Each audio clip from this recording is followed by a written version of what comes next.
Welcome to another week here of Huddle Up on Northwest Access Television. I'm your host, Paul, and to my right, our panel back again for a second consecutive week, JT and Dustin. Morning, afternoon, or good night, whenever you're watching us here on Northwest Access Television. Oh! Another week of NFL behind us, baseball starting up, hockey also starting up, basketball tipping off, and... Can we really say baseball's starting up? Baseball playoffs are starting up. I mean, people are paying attention to baseball. Baseball, they're finally paying attention. Oh, it's 162 games are over? Great, now let's watch some baseball. Football last week, bunch of... Again, it's just that year of, you know what, I have no idea. Which is weird because I'm doing... kind of the picks that we do, I'm doing with my family pool, and I'm killing it. I'm getting like 11 or 12 wins every week. I should start taking from my picks for that and bringing them in here because... How did I do last week, by the way? Last week you did very well. I think you were 11-5 last week.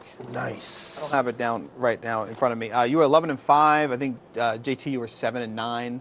And then I was 10-6 or something like that. That's not bad. The season total so far, because of JT's our handicap from JT, I guess you should call it a handicap. Your punishment. My punishment. Your punishment.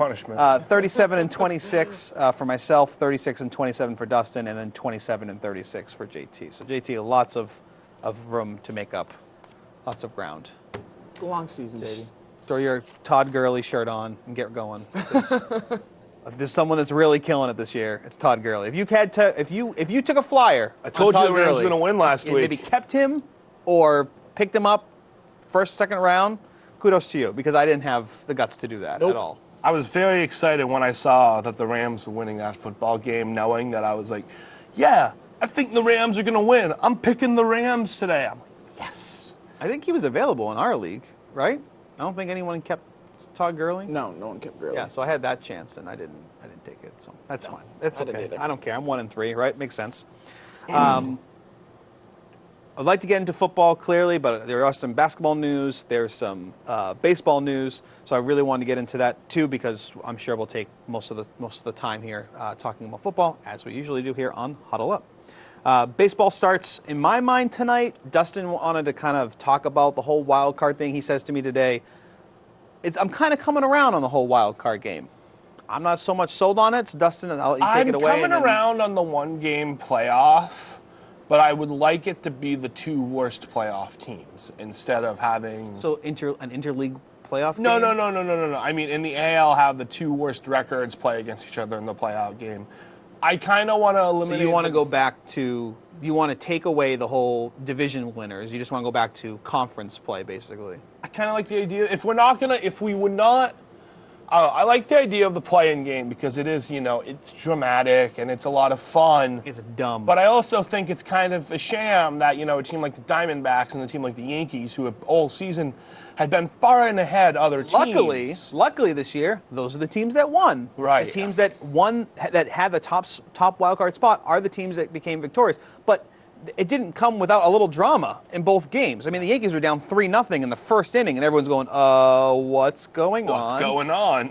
And same thing with the Diamondbacks and in Colorado. There's a lot of drama there as well. So, I mean, I think it's really dumb because baseball's based on series. It's always based the whole year. Even for one game to count, and then for so one game to count for so much. Yeah, right. To go to the first round of the playoffs. It doesn't make any sense to me. It's similar to when they said the first four in for the college basketball, they count that as the first round. No, it's not. It's not the first round. That's your playing game. But I want to see... If it was a best 2 out of 3... It should be out of 3. I think it should be best 2 out of 3. Absolutely out of 3. And I think you should be able to move the MLB season. And that's fine. I would be okay with that if they're already moving up the MLB season next year, and they're also giving more players days off, things like that too. And I get it. It's a demanding sport. That's a long season. I'm not going to play 160-something games in a row. Or not in a row, but with limited, it's not like they get weekends off, but, I understand they're also only playing for 4 hours a day. And also, the only players that actually get days off are really pitchers. Pitchers, right. So I think it's I can't stand the whole wild card play each other game and then go on to the first round.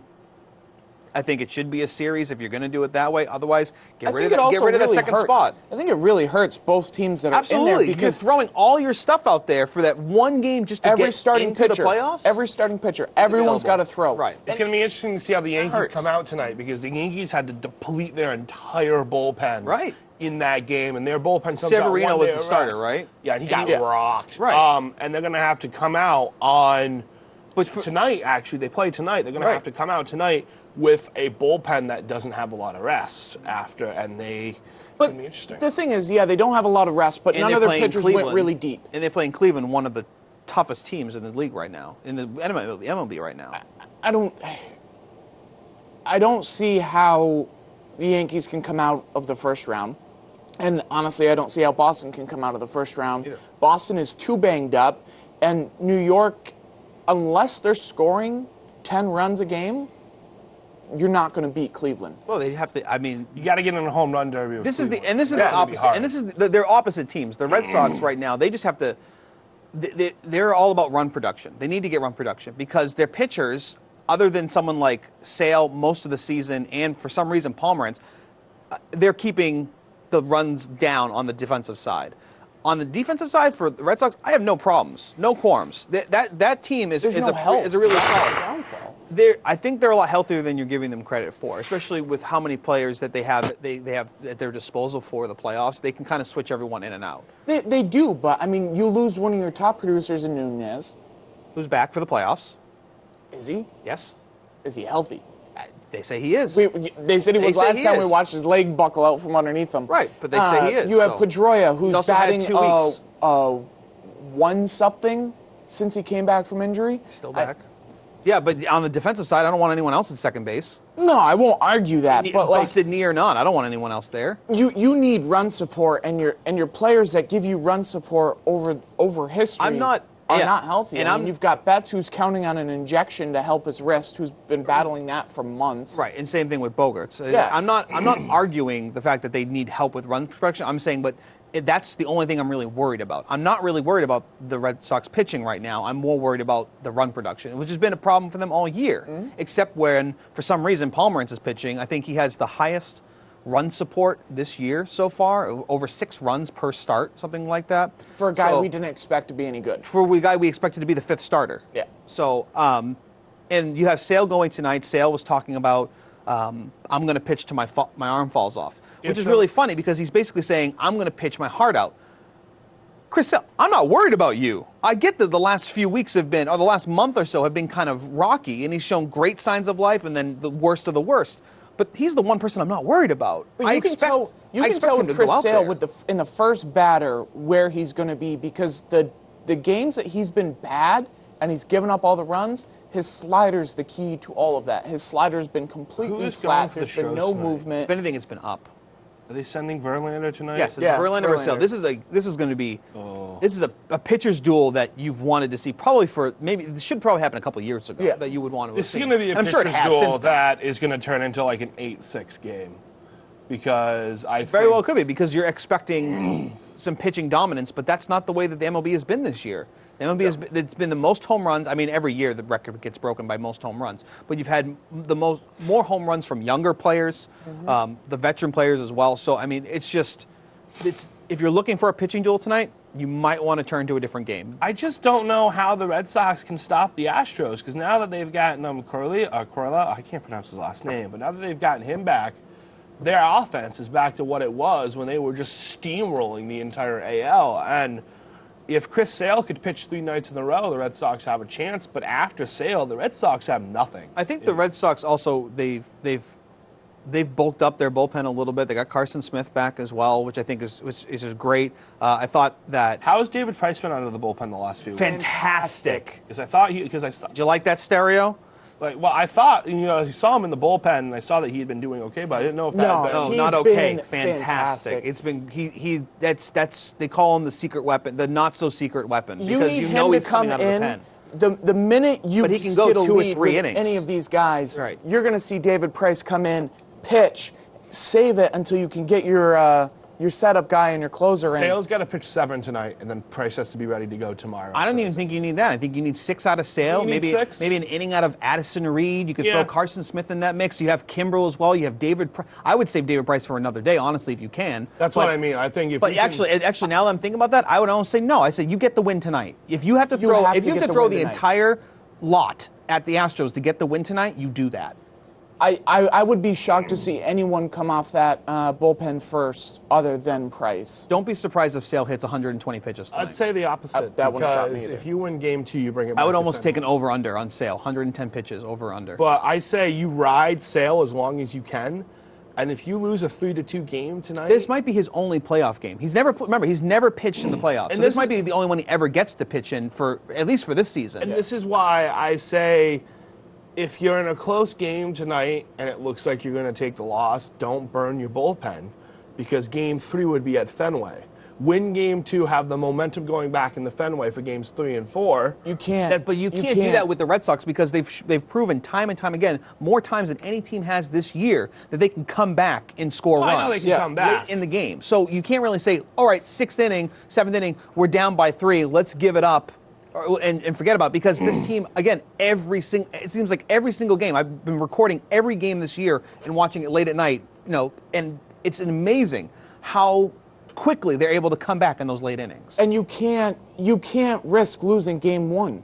Game 1, not against Houston. You can't give them momentum. You can't give that kind of a game away. And not to mention, you can't look at your number 1 guy and say, you pitched a good game, we didn't give you enough, but we're going to give it up at this point. And you can't do that. The best part that the Red Sox have going into this game is they're the complete underdog. No one expects them to win this game. No. So they have, in a way, nothing to lose in this game. Houston has everything to lose in this game, because this is a team that has dominated all season long. Mm-hmm. And now they're going up against the beaten Red Sox, the team that no one expects them, the team that can't hit home runs and apparently has pitching problems. And if they lose to the Red Sox in game 1, I'd be interested to see what happens in game 2, because at least for Houston, you have the pitching to go out there and throw after Verlander. With Pomerantz, I get that he's been doing well this year, but that's a heck of a question mark in the playoffs. Oh, yeah. Without a doubt. But you got to win game 1. Yeah, I think the Astros will take the series in 4 games. I think they go 3-1. Is this a 5-game series? Best of 5 for the first round. I think we'll have an Astros-Indians ALCS. And I want to see the Astros. It's not a big take there, but it's not. It's not. I'm not coming in with the hot take on baseball this morning.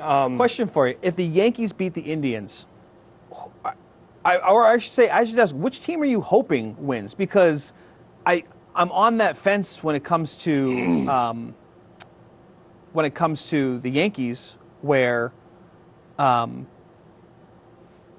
kind of like a lot of their players.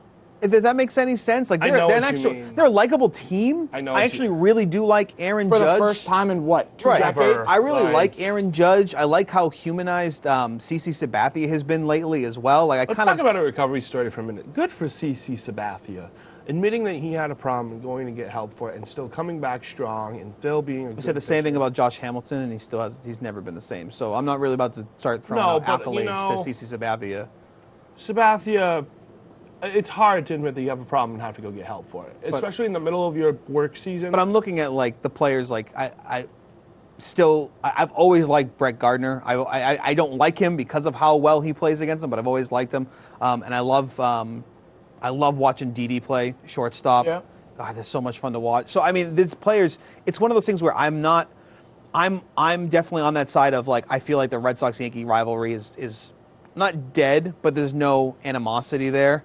But for me, it's if they I would rather them beat the Indians, because I don't want to play the Indians. No. If I'm the Red Sox, I'd rather play the Yankees and have a good old-fashioned, way back rivalry game than to play the Indians. And for what I would believe would happen, we'd get smoked. The Sox would get smoked from that. I mean, you look at the Cleveland. I mean, Cleveland's almost more of a rivalry to us than New York is. And that's the thing is, I don't like the Yankees, but you can't not like that team.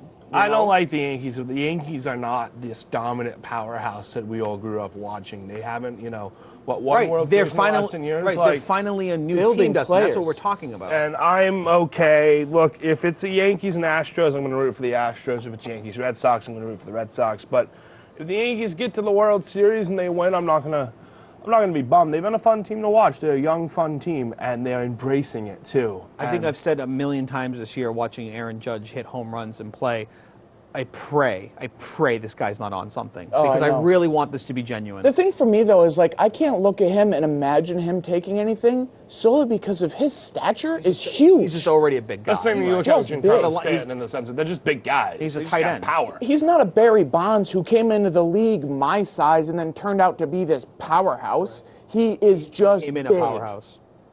And it's not just like muscle mass because he's not the biggest, bulkiest dude. He's just huge. I think it would be a fun matchup to see Red Sox Yankees in the ALCS because I think it's like a battle of the beatens, if you will, like the two teams that have struggled to get where they are. Even though the Red Sox did win the AL East, that was a battle. That was hard for them to do over the last month. That was a strong battle. Especially with the Yankees climbing out of where they were to be able to get back into that mix too. And I mean, they were only a few games separated towards the end of the season. So I think it's great for baseball if that's the case. But at the same time, the players that you have for Houston or the players you have in Cleveland and how good those teams are, I think either way it's going to be good for baseball, whichever teams are facing each other. Yeah, I mean, the ALCS.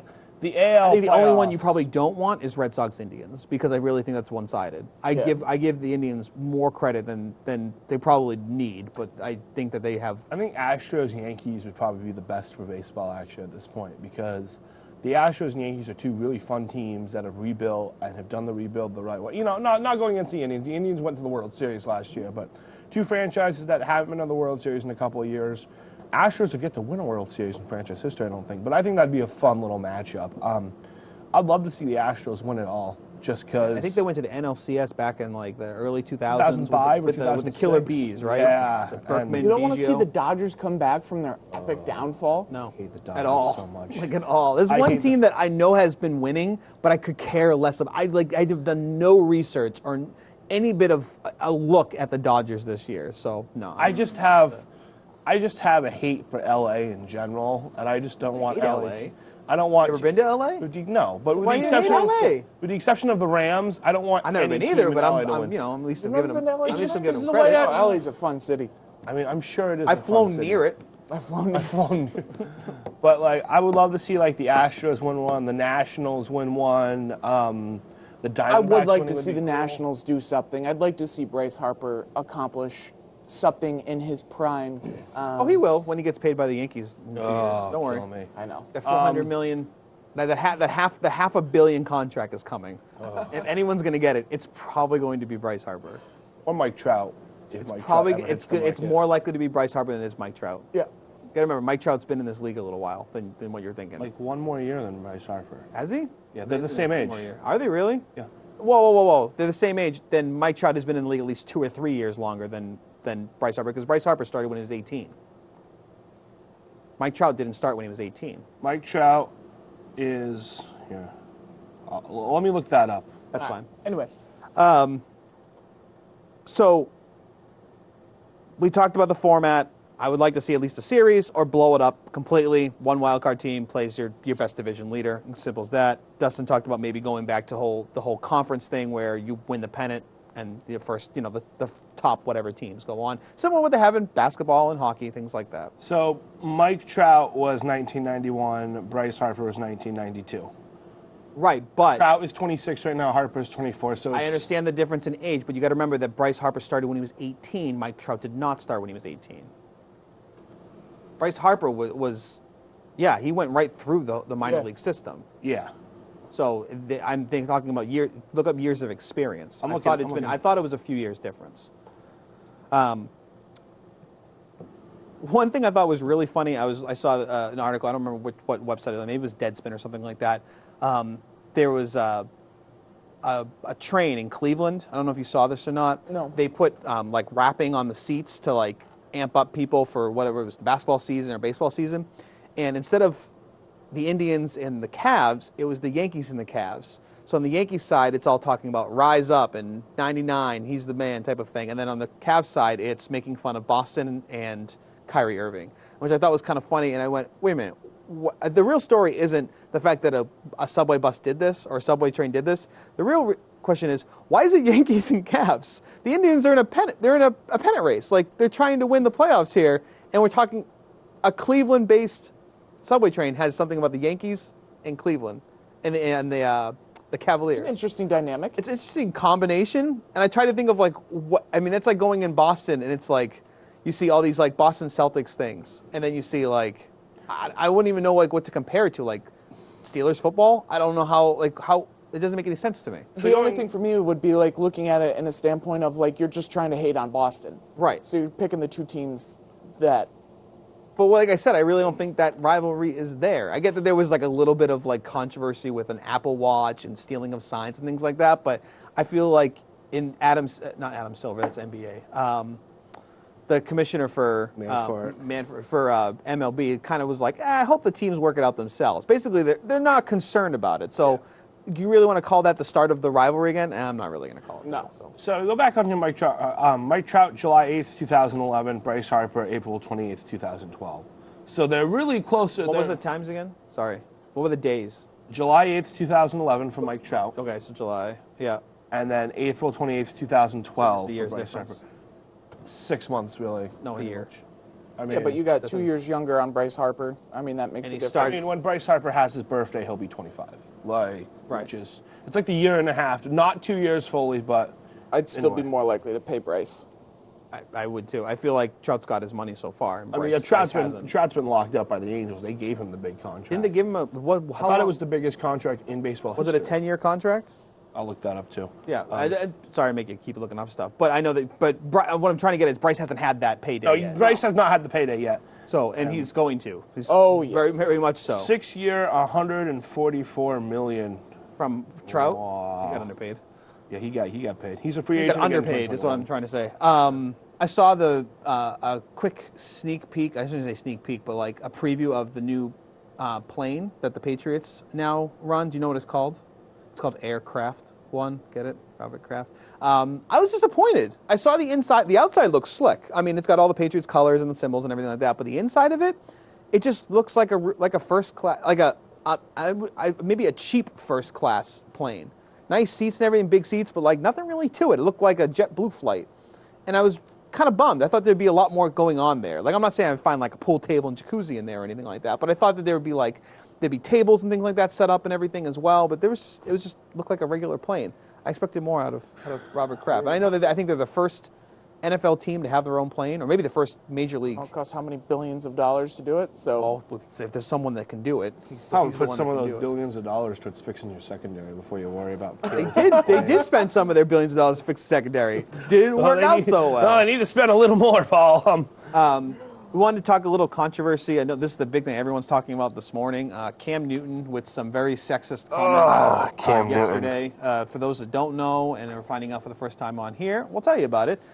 Cam Newton was asked a question from a reporter for the Panthers, or for not the Panthers, but a reporter for a newspaper. The beat reporter for the Panthers for the newspaper. For the newspaper down in Carolina. And he kind of hesitated and says, wow, I don't really... It's funny. The word was funny is what he used. It's funny hearing a girl talk about routes, basically. She was asking about different routes between Funches and Kelvin Benjamin, how the chemistry is going. And that was his comment was, oh, wow, it's funny hearing that from a woman or something like that. Actually, I don't even think it's a woman. I think it's a girl. And that's what everyone's talking about today, as well they should be, because it just continues to add to the hypocrisy that is Cam Newton and how we've never really been a fan of him for the most part. Dustin, I know that you have defended him for a while. I want to believe in Cam Newton. I really do, but after these recent comments, this is a guy that on Sunday. This is a guy on Sunday that, after scoring a touchdown against the Patriots, threw his fist up in the air to emulate a Tommy. I'm going to forget his last. I already down. Tommy Smith from the 1968 Olympics, where it was about human rights. He threw his fist up after winning the 200 meter. He emulates someone like that to show human rights and we're all equal, and then makes a sexist comment like that. And that's 3 the thing. days later. Come on, guy, grow up and be a role model for once. But think of it in this aspect. I want to talk about the biggest children in the NFL right now. I'd love to. It's fantastic. You know who they are. You've got Odell. You've got Josh Norman. You've got Cam Newton. Whoa, Josh Norman, back up. Oh yeah. At least he's putting his money where his mouth is, and he's actually shutting down people. They don't even throw to him anymore. He is the Revis of 3 years ago. You understand that all right right, now, if you're going to use that point, Cam Newton did just go into Foxborough and beat the Patriots. No, the Patriots beat the Patriots. But still, don't even start. Still, don't even start. You can watch every single one of those touchdowns. Put your hand down. You can watch every single one of those touchdowns that they threw against the Patriots. Every time the cornerbacks are going, you. And a win is a win. I want to talk about this because he's the one who brought it up. The Panthers are not a good team in any way, shape, or form. No. The Pats lost that game, Dustin. And if you think otherwise, you're crazy. No, I don't think the Panthers are a good team. Oh, my God. I'm just saying, if you're going to say Josh Norman is not a child. Cam Newton did throw touchdowns, so. He is putting his money where his mouth. He is actually showing. Listen to his comments off the field, because that's what we're talking about. Do it on the field, too. Going off the field. Cam Newton is a child in every aspect. Odell Beckham is a child in every aspect. Antonio Brown is a child in every aspect. Well, Antonio Brown Josh Norman Antonio Brown does what he does on the field very well, but he comes off the field and he's a loudmouth and a child. But we've had this argument before where I'm okay with some of the antics off the field as long as you're doing what you're supposed to be doing on the field. This is not an antic. This is just plain sexism. Like this is just should not happen. No, Norman isn't going out in an interview and saying that he hates, pick a race, pick anything, type of thing. I'm not saying that, but like Cam Newton is literally calling out women in sports media. Yeah. That's what I mean. Like I will not put Josh Norman, Odell Beckham, Antonio Brown in that mix right now because why? Because Cam Newton should have just shut his mouth there. He should have just answered the question. Should have said anything. Just answer the question. Should have answered the question. You know, what Josh Norman and Odell are doing are on-field antics, but they're not going to it's really hard to be a woman in sports. It's really hard to be a woman reporting in football and one of the most manly, history of sexism sports ever. It's going to change when that female kicker comes through. She's a beast. It might. And it's just... I want to say in the Midwest. And a lot of... But a lot of these women, you look at the NBA, you look at Doris Burke and how hard she's had to work to get where she is and be a, trailblazer. It's really hard to get an NFL job as a woman reporting on sports. And you have to work harder than the guys are working to get to that point. And for Cam to just give this stupid, unthought-out, sexist response is a whole different level of stupid, especially after he, last week I wouldn't talked say about... a whole new level. I would just think it's a different level. And it's just like, especially after he talked about Odell the protesting. does outside of off the field, yes, it's very childish. But Cam, this isn't childish. There's being childish and there's being damagingly sexist or damagingly racist or this is where it crosses the line. As somebody who has defended Cam Newton and said, I like some of I like the fun. I want fun NFL players. Like, this is stupid, all right? She's worked her backside off to get to where she is to be a reporter, a beat reporter for one of the 32 NFL teams. You have to put in countless hours. She knows what a route is. Like, she wasn't asking, she was asking, now that they're running their routes better or something, it's just the fundamental. You answer the question. We're the first ones to admit she knows well more about football than we'll probably ever know. And it's just like, that's a lot of people in the sports media in general. I think the best thing I heard from Mike and Mike this morning while driving in was, if you think you know more than someone like Jordan Rodriguez, I think is what her name is, in football, let's talk X's and O's and go one-on-one because I'll tell you, she'll probably bury you in less than a minute. So, and I completely agree with that. Her job is to do nothing but That's study. why our job is not that, because we are not smart enough to be. We're not beat reporters for one of the NFL teams. Football reporter in general. I'm not even trying to get male or female. I'm not that smart. That's why I don't pursue a career in that stuff. And it was a really good question because the Panthers have actually been doing better with their route running this year. Like, it was one of the best questions you could ask in a press conference. And Cam Newton. The question I'd ask Cam Newton is, your team finally runs routes. Are you ever going to actually be able to hit them in the route? That's the question I'd ask. That's a good question. I almost predicted to the play, and actually I did predict to the play. I almost predicted to the moment that he was going to run in, because you didn't see that last week against the Pats, and then all of a sudden it was like first and goal or something like that, 8 yards out. I'm like, here comes the run play, and when he got back into the run play, that team looked like the Panthers again. But the fact that he's sitting back in the pocket, he looks just so uncomfortable back there. Even with no pressure, he looks uncomfortable back there. It's not where he wants to be. He's a rollout. Without the complete blown coverages of the Patriots, that that game wouldn't have even been close because on the other side of that ball is still one of the greatest quarterbacks to ever play this game. Yeah, and he proves it every single week in and week out. But you wanted to go back to your original points, is that you wanted to put these other guys in the kind of like that knucklehead type of category. You have Odell who's out there peeing.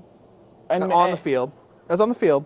On the field, but that was, according to him, a trash at the president. Mm-hmm. I don't find that any... Really? It felt like trash at Eagles fans. No, I don't that's what I think that's what everyone took it as originally. Which I was perfectly okay with. You have Antonio Brown. He doesn't want to see that. No. Antonio Brown. Eagles and Giants hate each other. That is what it is. Antonio Brown kicking the water bucket. How's that any different than a pitcher or a batter striking out and then smashing a water cooler in the dugout? I think the difference is you rarely see the pitcher's reaction. Every now and then you do. Anytime it happens, you see it. But because everyone's staring at Odell to watch every move he makes. Antonio Brown. Or Antonio Brown, rather. Every move he makes. How about when he proposes to a field goal net after he beat the crap out of it? That's funny. I thought that closed that whole thing, honestly. Oh, and he gave it a hug. Yeah, he gave it a hug. He apologized. But I also see why you would not think that's funny. Now that I think about it a little more, that's actually kind of... I'm just gonna. Exactly. You beat the crap out of something, then you ask it to marry you. Yeah. I mean, come on. It's kind of the NFL in a nutshell there. Rocky topic going downhill in a hurry. Here we are. We're just gonna avoid that one, boys. Anyway, what else we got? And Josh Norman, what has he done? Actually, this year I haven't seen much. So we just kind of threw his name out there just because. Just because JT has a grudge against Josh Norman. How do I have a grudge against Josh Norman? He plays for a team that faces your team in the twice a year. Twice a year. And shuts down your wide receivers that suck. Since you have wide receivers? Yeah. Last time I checked, the Eagles have beat the Skins. When did they beat them this year? They haven't played this year. Oh, okay. So they're 0-0. Beat them last year. Yeah. Well, that's a different team. A worse team. The Redskins this year? No. Oh, the Redskins this year are a lot better this year. And so are the Eagles this year, too. We're going to get the picks. What else we got? We're going to move to pick. It's only 9:30. We have NBA talk to talk about. Woohoo! I like it. My favorite topic. Where's Bryce? Bryce! Next week. He's Bryce is coming back next week? Next week to talk NBA previews. So maybe I'll take the week off because I don't really need to be here for that. Although I really am excited to watch the Celtics this year, clearly, because, you go out and you spend money and get superstars. Yeah, the team's fun to watch again. But I watched them all last year, too, so I don't really want to hear they're like, oh, you're just jumping on now. No. I was on the Isaiah Thomas bandwagon with that team. He's off. I'm still watching, so give me some credit. Flat Earth Kyrie. New All-Star rules for the NBA All-Star game. I guess new rules for the NBA All-Star game. It's going to be kind of like a schoolyard pick, but there are rules within these rules. So no longer do you have the only East-West you have is the top two picks. Correct. So actually, I don't even know if it's that. It might even be just the top two. No, it's the top go-getter in each in the East and the West. So likely, right now you're looking at, and again they're already predictions. You're looking at LeBron versus Steph. So then they take the other 8 starters that were voted in by the fans. So 4. In the West and the East, they're going to combine them into a pool of 8, and then Steph and LeBron, one by one, will pick and form their team. Then it goes to the reserve players, and same thing, pick and go from there. Here's the one thing and actually I'm okay with this. I think it's a little different. I never really liked the NBA All-Star game anyway because I think it's a joke of East versus West and it's almost 200 and 200 every single year, or it's getting close to that every single year. The problem with it is they've changed it up a little bit. They made it a little more interesting as kind of like, oh, buddies in your backyard, like pick up basketball. And playing for But charity, the one thing they didn't do is they didn't really fix the NBA All-Star game because it's still going to be boring. It's still going to be dunks and threes, and that's all. To me, that's boring because I don't want to see a 200 to 200 game. But you're also not a basketball fan in that sense. I love the All-Star game, and I love that aspect of it. I don't like that kind of basketball. I don't like lazy basketball. Sorry. The issue I have with the All-Star game or with what they changed is they came out and they said the West has gotten so dominant and they have so many better players in the West. Your true superstars are in the West, and there's only a couple of them left in the East. Well, this doesn't fix that because you're still drafting. You still have to pick so many people from the East. Stop that. Just vote for the top 16, whatever, true all-stars. Yeah, there's going to be a couple from the East. Most of them are going to be from the West. So many people you have to leave out solely because there's just not enough room on that roster. Every team has to be represented. And that's the point of the All-Star game, too. Every team doesn't have to be I think within the All-Star weekend, every team has to be represented. All-Star so that weekend means, like, the three-point contest or the pass skills, whatever it is. I find this entertaining. I think it's going to be entertaining. I think it'll be neat because you're really going to see. I think it's such a small it's the players aspect. you like. I think it's such a small aspect and a small change to the All-Star game. It's not going to make any difference. Honestly, it's not. You're still going to have the same All-Star game we've always had, but it's going to change the dynamic a little bit. And how do you decide who gets first pick? Would it be highest votes? No, I think a game of horse. I think you fun. want to put on a spectacle, LeBron versus Steph Curry in a game of horse. for first pick, That would be fantastic. You know what's going to be really fun to watch? Throwing it out there, catch it if you want. Curry would own it, though. It's going to be when LeBron is down to It will never happen. Klay Thompson or Kyrie Irving, and he intentionally takes Klay Thompson just to not. He play will with clearly Kyrie. take Klay He will Thompson. I just love seeing Le Petty LeBron. I love it, and I just that alone will be worth it for me for this change. Just to see LeBron say, "No, I don't want to play with Kyrie." On a national stage like that, that'd be a lot of fun. Honestly, they're going to face each other well before the All-Star game. I'm looking forward for the Celtics-Cavs game. All that stuff's going to be put behind well before the All-Star game. I also look forward. Kyrie's going to be on the All-Star. I mean, yeah, true. You don't know. Everyone kind of speculates. We know LeBron James is going to be on the All-Star game. Well, this is the difference. When you look at a player like Kyrie Irving, if he's in the West, Gordon Hayward, he doesn't make the All-Star game. No. That's the point. That's a good point where there's not much talent. When you're talking about a pool of talent in the East, Kyrie probably will be an All-Star because who else are you going to take from the Celtics other than a Gordon Hayward type of player? You'll have Kyle Lowry, Kemba Walker, Kyrie Irving. What's his face from the Suns? That's the East. Suns are in the East. Oh no, Suns are West. Anytime. Phoenix. The eastern side of Phoenix. What other teams are in the East? Well, you won't have What anybody. other teams are in the East? We'll find out next week others. when Bryce makes an appearance on Huddle Up. You'll see Porzingis. Yes, you will see Porzingis. The linky guy. Yeah, the linky guy. Porzingis. I'm curious to see how long his career really is because he reminds me kind of like a Yao Ming. That freak of nature, tall. Yao Ming was a science experiment gone right. How do you look at Porzingis and not think the same thing? I don't think because his arms are Where's he like from? huge. I have no idea. They don't have the technology. I know that much to be able to. It doesn't matter. Form of being like that. The guy is like skin and bones, but his legs are huge. His arms are huge. So young. I really love Porzingis. I think I do too. He's a lot of the fun most to watch. awkward-looking dude in the world, though. Oh yeah, no, he is. Villanueva. Remember him? That was an awkward-looking dude. Villanueva. Remember him? No offense. I mean, I don't mean anything. He did have a disease. I mean, he didn't have any hair, but I mean that kind of like added to it. So happy about the change, not about change. What else can the NBA do to like amp? Because I mean, the season hasn't even started yet, and we're talking about the All-Star game, which is even funnier. Which but, is like, great. What else can they do to amp up that weekend? NBA also changed the rules Dustin, can you see where for it is this the year? draft. Did you see that? No. So no longer does the team that has the most losses have the highest chance of getting the number one pick. Okay. So they wanted to get rid of the tank your season for the number one pick. Right. Staples Center. So Out in LA. Nice.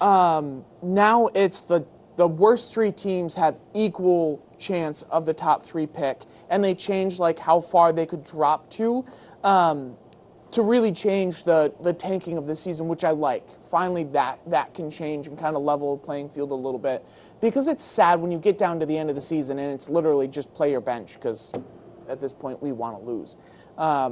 So I like that atmosphere. The All-Star game, the only thing I think they could honestly change for that is to truly let the fans pick the top 16 players. I think it's the worst decision in the world. I don't think the fans should.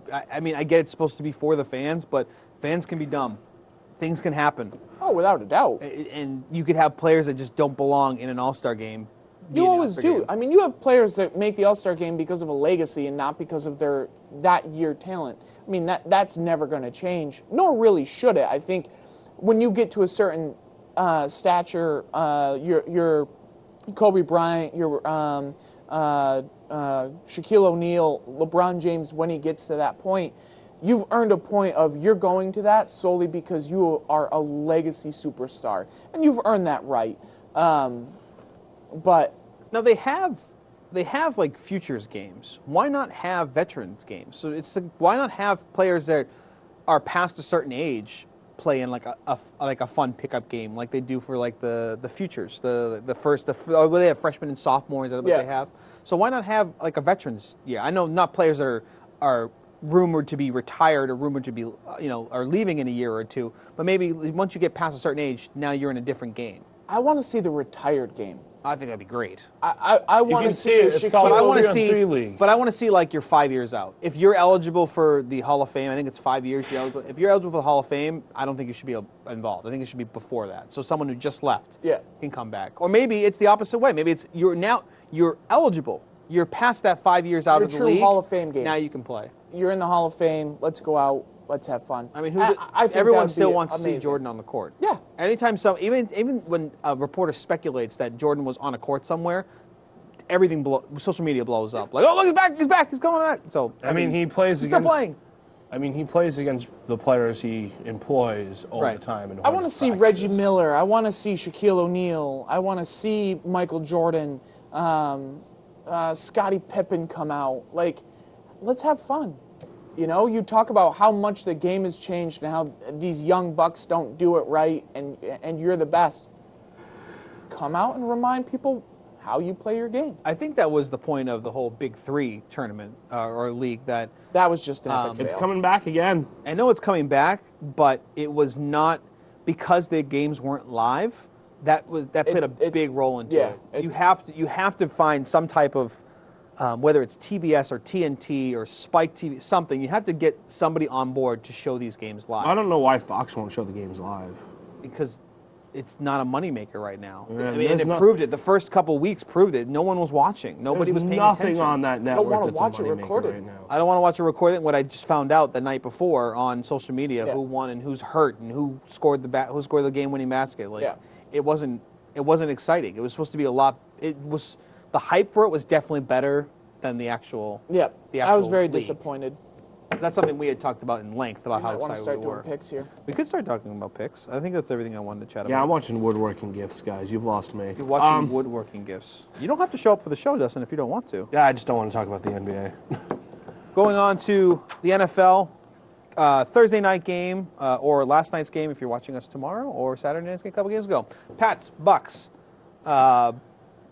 I don't want to just get into we have almost 20 minutes. I don't want to get into just who you got. Give me a reason.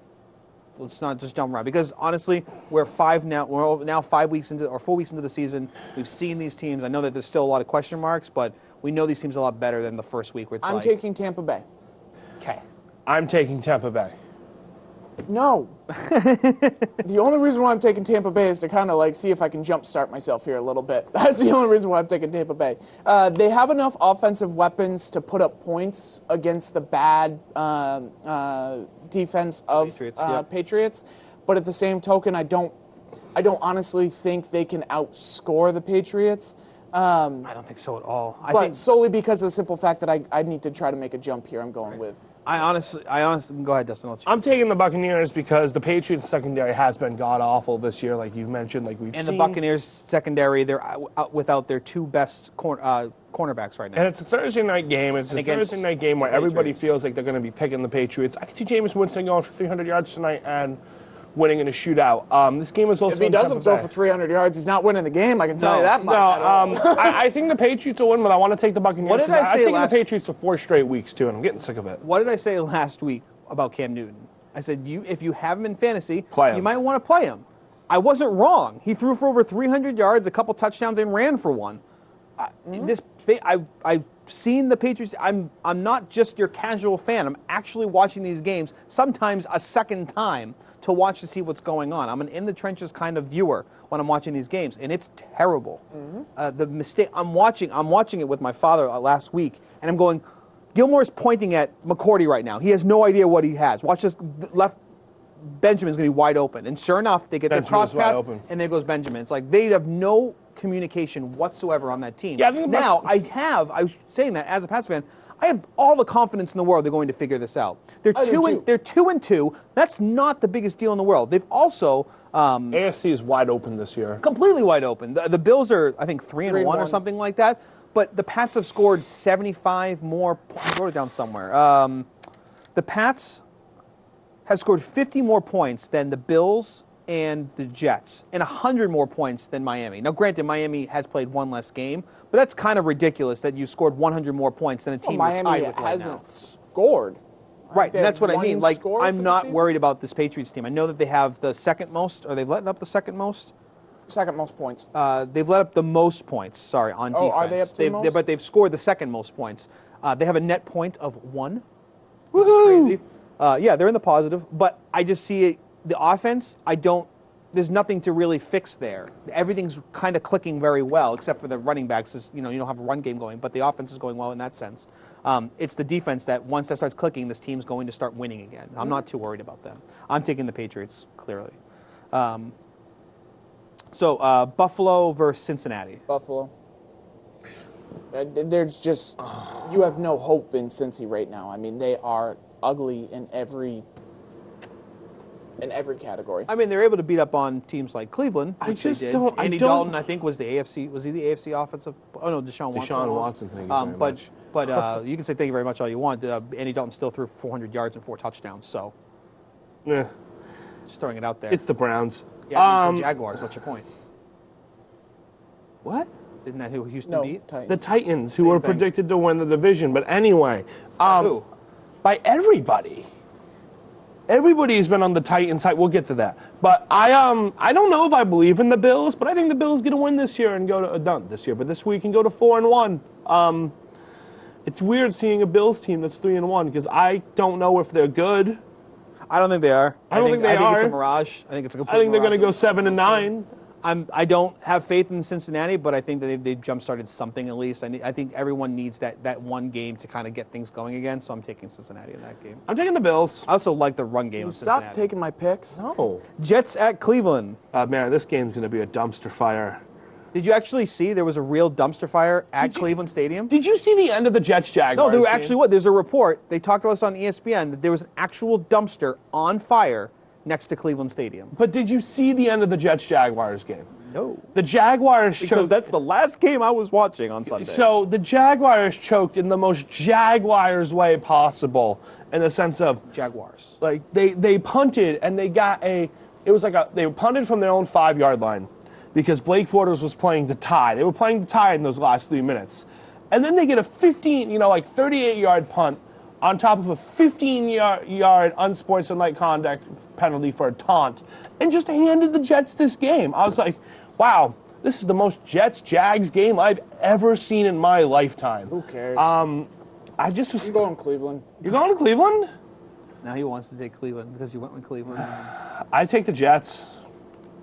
I'm also going with Cleveland. I really want to think that that team can do something. And against the Jets, that's again, every team needs that one opponent. I think the Jets are that for Cleveland. Carolina versus Detroit. There's no conversation. We're all picking that, huh? Detroit should be 4-0. They got screwed by the refs and a rule that they didn't get screwed by the refs. The guy, he never reached the end. He never reached the end zone. Now, granted, they weren't able. I don't think they had any timeouts anyway. They didn't. But they should have been able to run another play. What did they have when he was down? When the knee was down before when he scored? How much was 8 seconds? They're not spiking the ball in 8 seconds, Dustin. Say whatever you want. No, I'm not saying that they're spiking the ball, but the refs stopped the play to review. Because it was a touchdown. Right. So when they realized they had a touchdown, they should have given it a chance to wind the clock and have that one play. But that's an NFL rule that should be changed. No, I don't believe so at all. Not in that instance, anyway. You're not going to convince me on that. The team, if they had not scored or they did score, they didn't call that. If they said that no, it wasn't a touchdown, there's no way they were going to get there and make a play in 8 seconds. No. Not downfield. It wasn't going to happen. Okay, well. You've seen that they They talked about this. I think Jay Feely talks about this on Fox Sports. He says you need a minimum of 16 seconds to even kick a field goal in the NFL. Yeah. To get players run off the field. You think you're going to get the entire line and everyone to there with the confusion that's going on in less than 8 seconds? No way. That game was going to be over no matter what. San Francisco at Indianapolis. Again, it's like a bad week for some of these games. There are some really good games and there are some really bad games. The good games are later. I like the Colts in this one. Brissett impressed me in that first half. They hung with the Seahawks in Seattle for the first half of that game. I think Jacoby Brissett has played his way into a low-level starter job next year somewhere in the NFL. I'm going to take the Colts. Colts are at home. Yeah, same thing. Yeah. Well, I'm doing it too. That's okay. I mean, who's going to... I know you want to take a flyer here and there, but 49ers might not be that team. No, they're not. Do you have trusted... Which Patriots backup would you like? Would you like Brian Hoyer or would you like Jacoby Brissett? Which one has more upside? I still like Hoyer. Tennessee at Miami. And this is a Miami team that they shut out last week? God, Miami sucks, but I feel like they... I can't find last week's sheets, but... Like, Miami sucks, but the Titans just came off a 57-14 loss. And running a backup quarterback. Like... Miami lost to New Orleans. They got shut out in London. Again, it's the craziness of London. We've called it that I'm taking the Dolphins. Taking the Dolphins. And it depends. I mean, which Patriots backup quarterback would you like? Brian Hoyer, Jacoby Brissett, or Matt Castle? Which one would you like to see right now? Because Matt Castle is likely going to be your starter right now. Matt Castle looked like trash in that game, and he looked like trash, but he was also thrown in the last quarter. Yes. Was, but I just so now you've had a whole week of preparation to go against the team of Miami that you have played before. Just throwing that out there. I'm taking Tennessee. I'm taking Tennessee Miami. as well. They're just the better team. I think overall they're the better hasn't team. Thrown a darn thing. Clearly, very disappointing. As I said, they've scored 20-something points this year. I think Tennessee. They haven't scored that much. Tennessee secondary. They've had 3 games. They were shut out once. They were shut out twice. They were shut out twice. Back-to-back weeks. I think they only scored 1 touchdown the first. I think week. back-to-back weeks of shutout. Adam Gase is going to change a few things up. The Titans secondary got exposed. I have to check that, but I know they scored more than at least 1 touchdown. I'll take the Dolphins. I know, I have that down. Los Angeles at the Giants. Giants, please. Los Angeles Chargers at the Giants. Giants. I'm going to take the Chargers. You taking the Chargers to go West Coast to East Coast and win when they're 0-4? With a possible Odell-less Giants? Look at the Los Angeles Chargers. Every game they've played, they've been within points. And they are a frustrated team right now. They've said that. 4 straight road games. You're talking about a Giants team that just sucks. The Chargers have played well. They've had stupid turnovers and some costly penalties, but they've hung in there and they've been so close to winning games. I got to go with them. I really want to know what the status of Odell is because I know of all things a receiver needs, he needs his hands. And if he's one-handed right now, I know he makes ridiculous catches anyway, but if he's one-handed with this game, I don't have much hope for the Giants. However, at the same time, I also don't see this New York Giants team going 0-5 to start the season. It is kind of crazy that this is the worst team in the NFL. In the Meadowlands, I don't think they've gone 0-4. That's what I mean. This is a team that everyone predicted to be the team this year, right? No, but like to go 0 to take it a step further, they're going to go 0-5. Yeah, and the Chargers are going to be the one to hand it to them. I'm gonna wait on that pick, but I will pick it before the end of the show. I'm gonna wait on that one and just kind of flip a coin. Arizona at Philly. Philly. I love the Eagles. I believe in this Eagles team. I think they have a chance to win the division. They've been fun to watch. Win the division's not much of a say right now, though. No one in that division is really playing good football. The only team that's playing good football is the Eagles, and the Redskins are playing okay football, but I don't think the Redskins can win that division. I think the Eagles are good. Jacksonville at Steelers. Steelers. I already put you down. Don't. No? Okay, going to Jacksonville? Going Jacks. But the Jaguars. Can you explain to me why the Steelers will win this game, Dustin? Because the Jaguars had a game against the Houston team where they faced a Tom Savage who couldn't run away from a sack to save his life. Wait, they won that game. I know. I'll go there. I'm explaining my point. Jacksonville won the game that you're talking about. Okay, then they played the game in London against Joe Flacco, who has beat them too. Severely regressed this year, and I think Joe Flacco is out of a quarterback a non-quarterback, an elite quarterback, and now you think that the Steelers are going to beat them. Do you think the Steelers, with the weapons they have, are going to lose to the Jaguars in Heinz Field? Oh, that's right. You're defending the Steelers. Yeah, I was like, I don't understand where you're going with this. Oh no, I'm not taking the Jaguars. The Jaguars, I think they are who we think they are, and I think they'll go 7-9 this year. But they're not. But you started off almost defending the Jaguars, saying like, how I think well I think the 2 wins that they have gotten were fluke games at this point. And John, I think Jacksonville is a team that can beat anybody and lose to everybody. yes, nice. So I'm taking them as a gamble. Right. gotta make up some ground. You're looking for the Jacksonville's reach, team. right. I like Jacksonville's team. They do have a solid defense. They really, really do. Big Ben has had a hard time getting pressure. They are pretty decent at stopping the run. Le'Veon Bell's had a really rough year to start. So the only real person you have to worry about is Antonio Brown, which that's a struggle. But I don't think it's a far stretch to put Jacksonville above Pittsburgh. I think Jacksonville is where Houston was the last couple of years. They need a quarterback. Jacksonville needs a quarterback now. I don't think Blake Bortles is a good quarterback. I think they need a quarterback. He's not a good quarterback. Anyway. Team's winning. Seattle at Los Angeles. Rams. Everyone likes the Rams at home, huh? Yeah. Why? They're fun to watch. They score a lot of proven points. it this year. They score the most points? They're just good. They're good, and the Seahawks are not. Leading the entire league in points scored. Yeah. Was it you who said this last week that it wasn't the Seahawks teams of old, I think, on the show? No, clearly it isn't. And I think the Rams are going to be – I think the Rams win that division. The Rams are fun to watch. I'm on the bandwagon. Baltimore at Oakland. I don't know how to pick this game. Ooh, you almost said it, but we don't have Derek Carr instead. But the we Ravens put that have Carr into sucked. Manuel. Yeah, Like- EJ Manuel's awful. That's what I mean. I don't know. I might take E.J. Manuel with a week of game prep over Joe Flacco this season at this point. That's how bad Joe Flacco has been this year. I'm going to take Oakland just because they're at home. I'm going to take Oakland. And I'm going to take them just so I don't lose a pick to you guys. But I like Baltimore in this game. Green Bay at Dallas. This is where the games actually get fun. Green Bay. Dallas has regressed to the mean. Dak Prescott is not as good as he was last year. Elliott has been hit or miss. I think they're starting.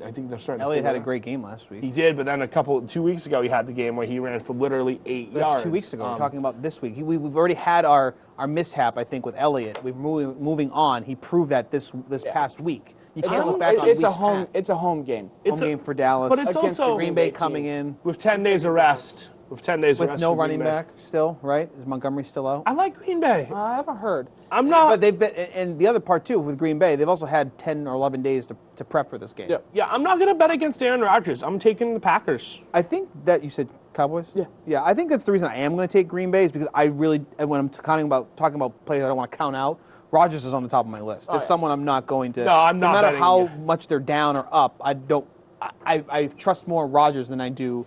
There is a Dallas handful offense. of quarterbacks that I would take against Aaron Rodgers, but Dak Prescott Kansas is City not one of at them. Houston. I'm picking City. Houston. This is I don't know what. There's a star next to the Texans. I don't know what that means though for this. Kansas City. I'm picking Houston. Do you want to go and brag on my Texans, or do you want me to give you the points why I think the Texans can win this No, game? Kansas City's going to win this game just because they'll control the ball. Houston, Deshaun will turn that ball over. Alex Smith won't. Key to the game. I think that Alex Smith's going to have a tough time. Tough time getting away from that pressure. But I think he's a quarterback that can do it. He proved it last week too, running around. He still is a mobile quarterback, even though people don't really want to consider him a mobile quarterback. I've never said he was not a mobile quarterback. I wasn't specifically saying Dustin said. I said Okay. people in general say that he's not really a mobile quarterback. So I'd be curious to see how well he does against pressure about the team. Because someone watching Tom Brady against them was scary. But watching Alex Smith, who actually can run out of the pocket and do something. Well, not only just run out of the pocket, but you have to remember that 70% of his passes are within 5 yards of right. of And he's got the scrimmage. receivers to be able to do that. So- similar, yeah. So he'll be fine. Okay. And finally, Minnesota at Chicago. Minnesota. I'm going to take Trubisky. Okay, we're going with Trubisky, who is starting this time, right? Yeah. Yeah, at a game. Unfortunately, we don't have much time. What was the game I didn't pick? Chargers. Chargers and Giants. Okay, I'm going to go with JT on that one. I'm going to go with the Chargers. I don't know why. I think it's because I saw Melvin Gordon was very frustrated. He said that I think he's going to have a breakout game this week against the Giants. That's all the time we have for Huddle Up for this week. Dustin, JT, I'm Paul. Bryce will be here next week for NBA previews. Until then, enjoy football.